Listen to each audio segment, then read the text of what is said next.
This is B7071 at Bothwell Road in Hamilton. It's beautifully straight and tree-lined. It has something of the boulevard about it. The fantastic 19th century railings, the big spaces to the east, where Hamilton Racecourse now is, together tell us that we're a part of a great designed landscape. It was designed by Alexander Edward.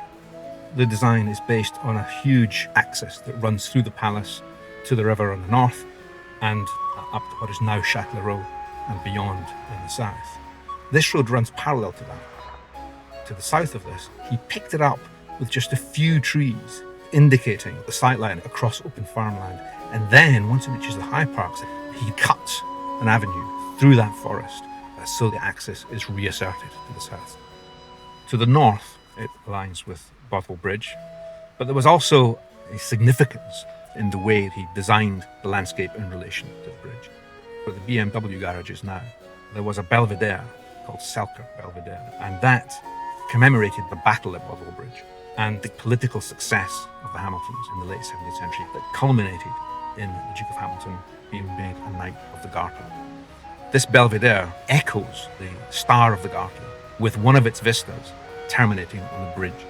And he designed the star to make the rays of the star the same as the rays of the Order of the Garter. To the south, it terminates on Douglas Castle, but that's 20 miles away. It's something that you appreciate from the plan rather than through the visuals. It's an example of the historical landscape, where the landscape is designed to connect significant items in the landscape, including historical events. Around 1701, 1702, Edward was sent to France by a group of Scottish noblemen. And that was a project about bringing back information and images of architecture and landscape architecture. Hamilton is one of 2 or 3 big landscapes in Scotland that are inspired by Versailles. Edward was one of a number of important landscape designers in the late 17th and early 18th century. The first of these is Sir William Bruce. The essentials of Scottish landscape design come from his own house at Primrose. Edward was directly connected to the Earl of Mar, who was probably the greatest formal landscape designer in Scotland in this period. And Mar was the main patron of that visit to France. So Edward did this design in the summer of 1708. Sadly, he died a few weeks after he'd finished it. By the 1720s, when William Adam was working there, the gardeners had been following Edward's design.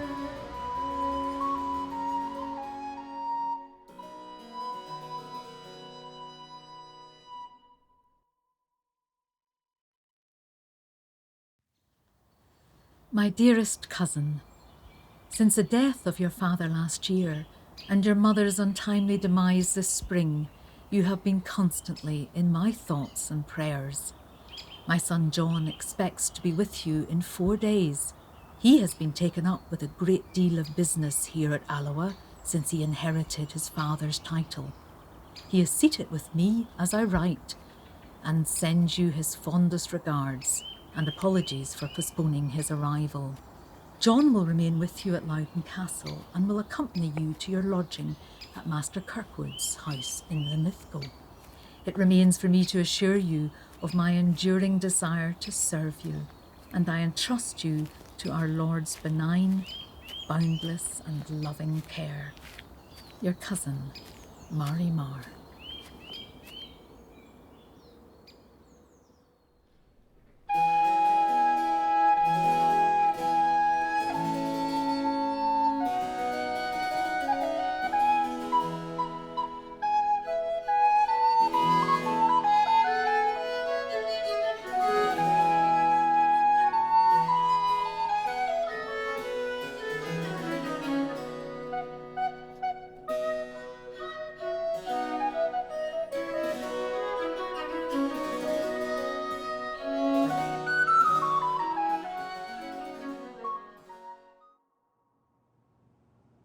Their last valediction, thrice uttered, was also very solemn, and somewhat answered, by Christians who thought it too little, if they threw not the earth thrice upon the interred body.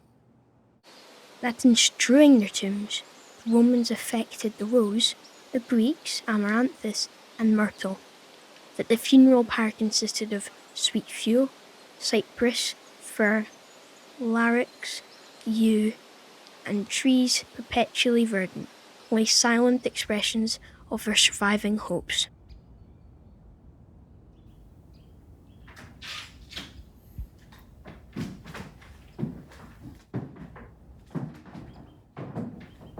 Hugh.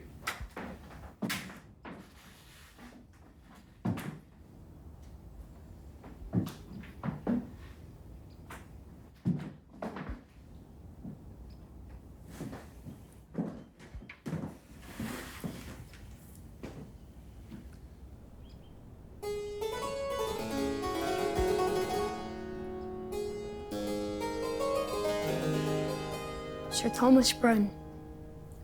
Hydriotaphia, urn burial, or a discourse of the sepulchral urns lately found in Norfolk. Hydriotaphia sepulchral. And what is it about?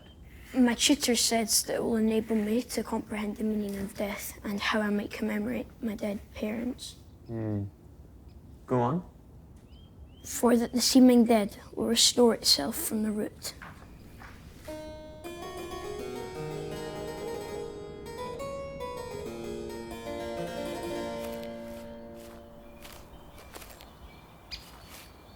Here are Father's trees.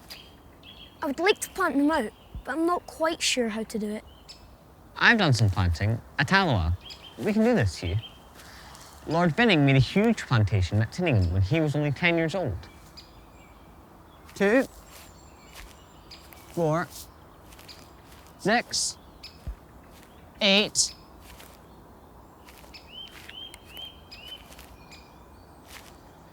Six stone coffins are found over there.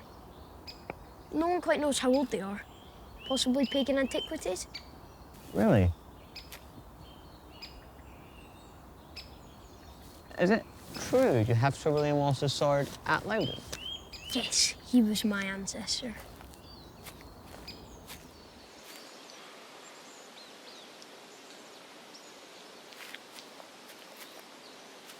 These trees were standing here when my ancestor William Wallace was alive.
I'm forbidden to touch gaming cards. Well, just look at them. This one has my coat of arms on it. It's the 10 of hearts. And this one is yours. It's the 8 of clubs.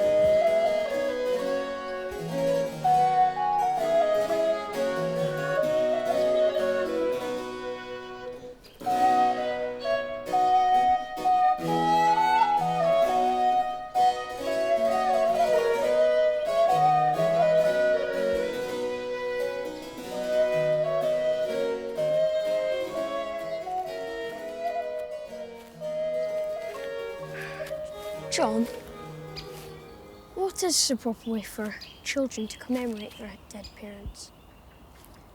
Well, I suppose it would normally be a monument.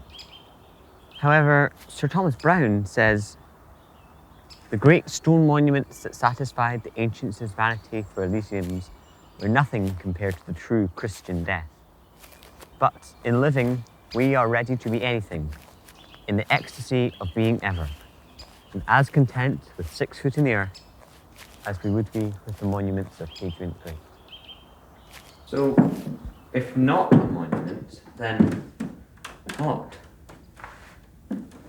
Well, here, St. Paul says, "Children, obey your parents in the Lord, for this is right. Honour thy father and mother, which is the first commandment with promise, that it may be well with thee, and thou mayest live long on the earth."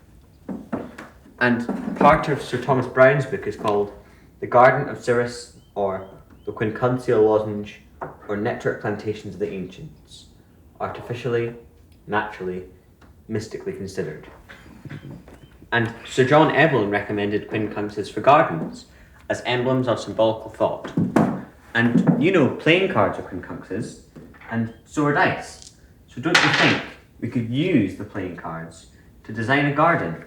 And that should be quite fitting. Yes, that's it. I think we've got it.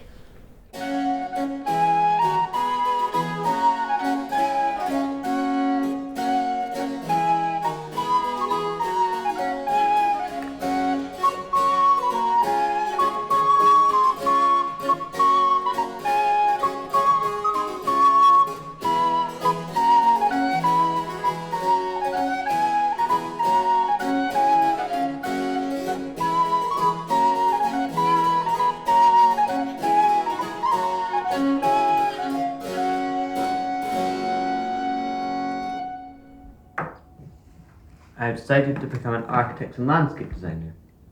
So William Bruce is going to get a proper set of instruments for me. It will be my profession, and I will earn enough to pay off my father's debts.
Or they Scots made their no sojourning to Loudoun Hill past in the grey dawning. Scotland he freed and brought out of thraldom, and now in heaven he has his heritage.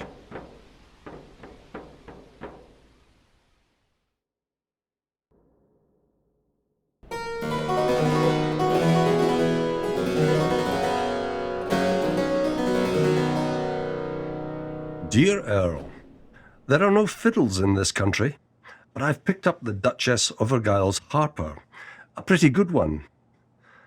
I've been invited to Dublin and will be in Glasgow, then going to Hamilton, where the Duchess has invited me to say my prayers with her. My carrying these architects about with me will make people afraid of my coming, as it were the plague. Meantime, I am drinking health with Grave John, and with Jamie Gibbs, who are my only companions at present.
I was 2 nights with Lord Hopetoun, where we hunted with his big hounds and had several consultations about his drafts, in which we made some progress. He has really a fine seat and is making fine things about it. My brother and Lord Dunn, my law folks, are also here with me, and I've set them to look through some old papers and set Gibb to his drafts, and all of them some one way or another employed, while I get to myself to drink tea. Haddington has been here, and we had 2 merry days.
Earl Rothus came on Monday and found Bruce with me and Senior GB, and he exchanged so many songs that we went not over soon to bed that night.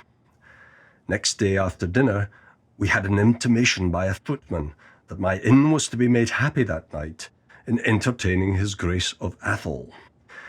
This damped our mirth a little, but to make the best of the bargain, we drank a bottle to put us out of hazard of a melancholy face. His Grace arrived after dark with your acquaintance, the Laird of Balgowan.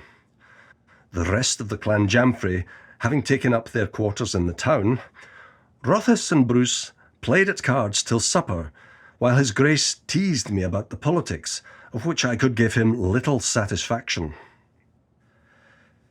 At supper, Rothus by paction took upon him to put us in good humour, and he behaved notably. His Grace strained much at mirth, but he was never made for it, so that's none of his fault. In spite of nature, he screwed his face into a certain kind of convolvulative notion to imitate a laugh, and showed the Laird his great example of how to sing a song by singing "Willie was a wanton nag," etc. The Laird cheered up after his awful pupil was gone to bed. Rothus, having found his key, and notwithstanding that he is a squadrone man, bellowed out, "The king shall enjoy his own again," in a stentrophonic voice, so loud he even drowned out Bruce. I think myself to be as wise as he that gazeth from the skies. My sight goes beyond the depth of a pond, or rivers in the greatest rain, whereby I can tell that all will be well when the king enjoys his own again. Yes, this I can tell, that all will be well when the king enjoys his own again. Hey! His Grace of Athol told us next morning that Balgowan's voice had waked him, and that Rothus was a merry lad. Next day, Rothus lost all his court with the Laird before dinner. The Prince of Hanover's picture chanced to be hanging in the dining room. Says Rothus in a whisper, "Laird, you see that picture? The young gentleman with a nip of his one eye? You will drink his health?" A dram of brandy is called for, and the Laird drunk it. Bruce pledged, and so round it went. Would anybody believe Balgowan had begun a toast for the Prince of Hanover's health? The Laird looked exceeding foolish, and did not really recover all the time he stayed. Senior GB, and made a song to the tune of Athel's laugh that was not a little comical. He sends you his good wishes. Sir James Campbell dined with me today, and will stop his course for this night. We'll probably sing ere we go to bed. The Signor hopes he is not absolutely forgot, especially by Diana. He begs leave to offer you his most humble service. All good cheer to you and Lady Loudoun, your cousin, Mar.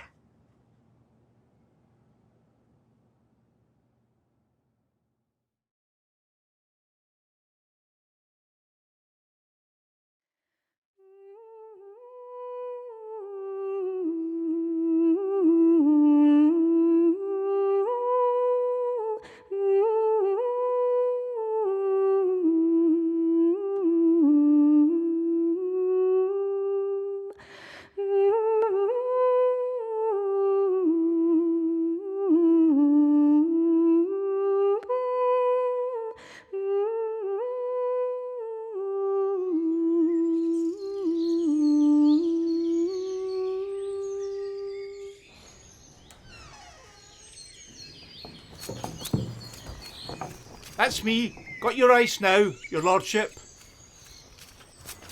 Good morning, Mr. Patterson.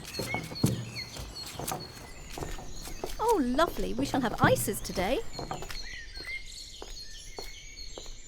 Thomas, I can see the fountain playing in the garden. The hydraulics are working well then? Yes, Father. We adjusted the dam water this morning, and so the drainage wheels at the coal pits are working too.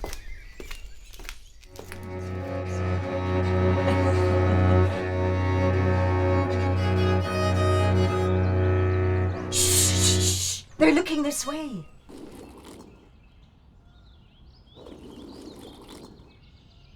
It's all right. They're looking the other way now, at the harbour and the ships.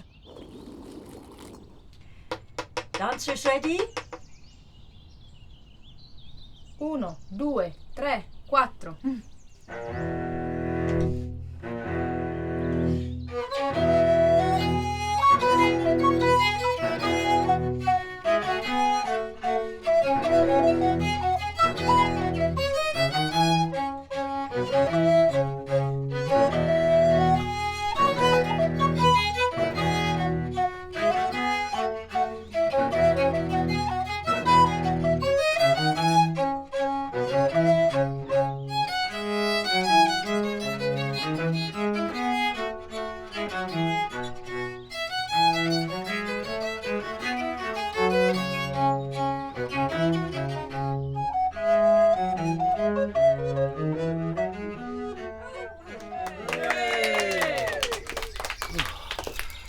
Excuse me, your lordship.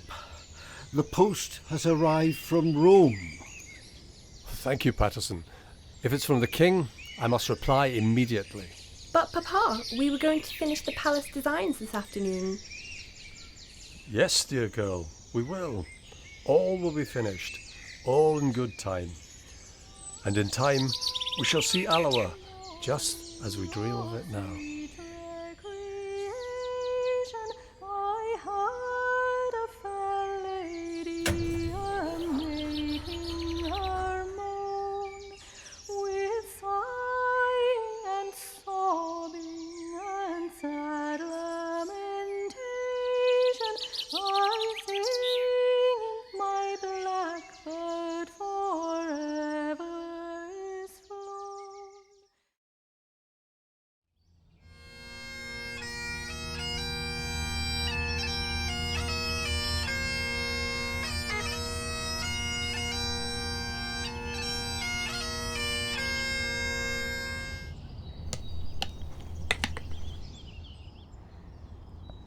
Éireachgal. Se sin féidir na póirs fu an blad an tirim, nach é. An ná an uair sin a thugtid glas live na halape iad a bhódavid mar. Go dearibh agus bhaid ara éir. Bhí an láb an uach gur a bhí éice mar beag an do bhrá dú gur a gáil agus a chuóg a héin Loudoun. Fáil agus cealacarach go dearibh agus seall usa an atribh a bhíag iad a tócail na nó síniad buanachaí. Chadach Sheen as a chuine. Solus ye, agus fosh marignach, nanaman. Amen.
Dancers ready?